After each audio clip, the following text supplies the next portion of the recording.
Okay, well, welcome, and I'm excited to talk with you guys today with everything that we've got coming up.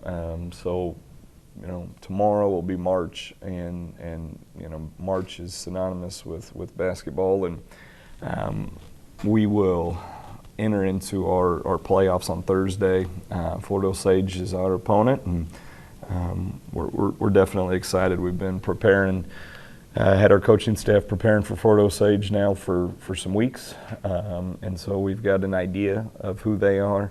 Had a good practice with the guys yesterday, and excuse me, and we'll get going again today and tomorrow to make sure that we're in pretty good shape for Thursday. We're coming off a really good win on Friday against Kearney. Really good high school basketball game.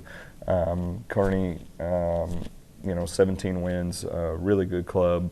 That's playing well, that is senior laden. So for us to play like we did, and then to hit the shot like we did late was pretty fun for the guys. And then you factor in senior night for Dom and for Nick and for Nate and for Jared, makes it pretty cool for those guys to finish as players. And then obviously Shay and Andrew behind the scenes, to be able to experience that as their last senior night is pretty fun. So we're excited about what's coming up. A lot of our fun memories have been in March with our team and with our program, and we're trying to make some more positive memories here this March. So with that, turn it over to you guys for questions. So we have a TV set up over there. We're going to play a clip of the last 30 seconds of the Kearney game. Okay. Could you give us a play-by-play and a rundown of what was going through your mind and the emotions you felt afterwards? Yeah, sure. So we called timeout. We said, don't give up a three. And so we gave up a three. So I'm thinking, well, crud, that didn't go like I coached it to. And quite honestly, right now, I turned and I looked and I went down to the official to call timeout. And by the time I went to call timeout, they had scored another layup. So right now I'm thinking I better just stop coaching. Then my guys fall down on the ground. We've never in our lives seen anything like that. Here I try to call timeout. Tyson saves the ball. And then Dom hits a heck of a shot. So I have no idea what the heck happened in the last 30, 35 seconds, other than we were really lucky to win. We played really, really well for the vast majority of the game, and then for some reason in the last 2 minutes we just lost our minds, and we made a couple bad plays. We fouled a three-point shooter in the fourth quarter. We fouled away from the ball. We did a couple things, and then obviously Nick was basically carrying us. I mean, he had 24 points on 9 of 12 shooting. He was really, really good. But then he had a couple turnovers late that really bothered him. And then to have that turnover late to give him the bucket. And then, I'm joking about it, but our guys deserve a lot of credit for just sticking with it because there was chaos, right? I mean, you give up the three, the clock's running, and then all of a sudden you give up a turnover.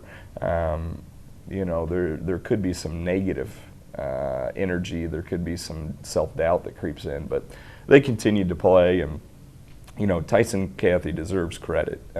Dom gets all the credit and should for the shot. It was a heck of a shot. Tyson got the ball inbounded quick. Tyson was one of the guys in our distractionary technique that was laying on the floor during the game at some point, and then he got up from that spot, went and still was able to rebound the ball. When he got that offensive rebound, he threw it out to Dom. Ironically enough, that was our only offensive rebound of the second half. Pretty important one. But those guys will remember that, and those of you that were there, you'll remember that game forever. I mean, that was a fun one to be a part of, and to have success in games that are tense and matter, hopefully prepare us best for what's to come. With the results from last year's district games, how do you think the upperclassmen are going to act differently during these games to keep the underclassmen focused and ready? Yeah, we talked about that a little bit on Saturday because they do have an obligation to make sure that they're prepared, make sure that they're focused, and then guys will take their lead. Now, that being said, the upperclassmen don't have a ton of minutes in these situations. So to be able to play in that environment like Kearney, to be able to play the 2 times in the environment like we have versus Liberty, we played in the Liberty North Championship, like those big games and big environments where there's some buzz in the air and the guys feel a little bit of pressure, those hopefully prepare you for these settings. But one of the luxuries, I guess you'd call it, is, we're preparing like we have all year. They'll get the same type of scouting report. We'll have the same type of practice prep. We'll have the same type of practice film, and for us and for the opponent. So hopefully there's some peace and I don't know, maybe comfort in what we're doing and how we're preparing for these games coming up. What's your game plan to make sure that we come out on top and beat Fort Osage? Yeah, so we've had some great battles with Ford over the years. They were on our non-conference schedule for a little while, and then we've seen them in conference. We know their staff, their coaches quite well. Coach Wilson over there does a terrific job of getting those guys to play with a lot of energy, Holly. So we have to make sure that we match their energy level first and foremost, because if we don't, they feed off that and they can get some buckets and they can get going, and that would cause us concern. But then the other thing is we just got to execute. We got to execute at a level that so I don't want to contradict myself. The emotion of the game is really important. We got to match that energy, but that can't be the sole focus, because it does still come down to being in a game that you have to execute and play better. So keeping focused on who we are, what we need to do to have success, what our game plan looks like, which won't be too different than most throughout the year, and being able to balance the execution and the emotion. Hopefully, will put us in a position against Fort, and but that's why you play them, is to figure that out, make adjustments.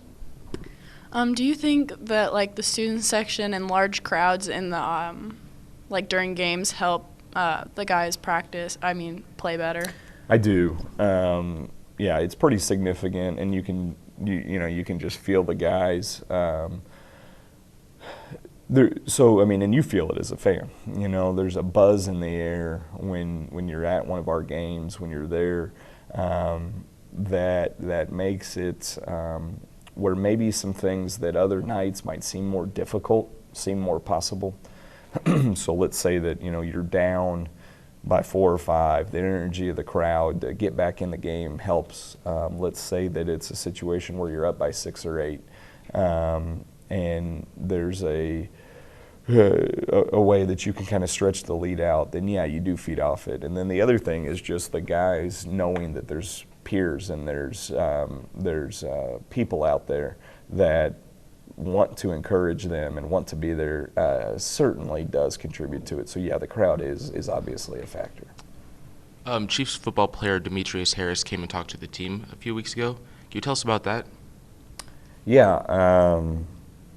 So Demetrius is a good friend, and has been around our team. Was around our team quite a bit a couple years ago.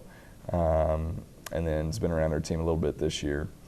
And so funny story, obviously you guys got pretty good intel in there. But we were playing, and it was halftime of a game, and we were not very good.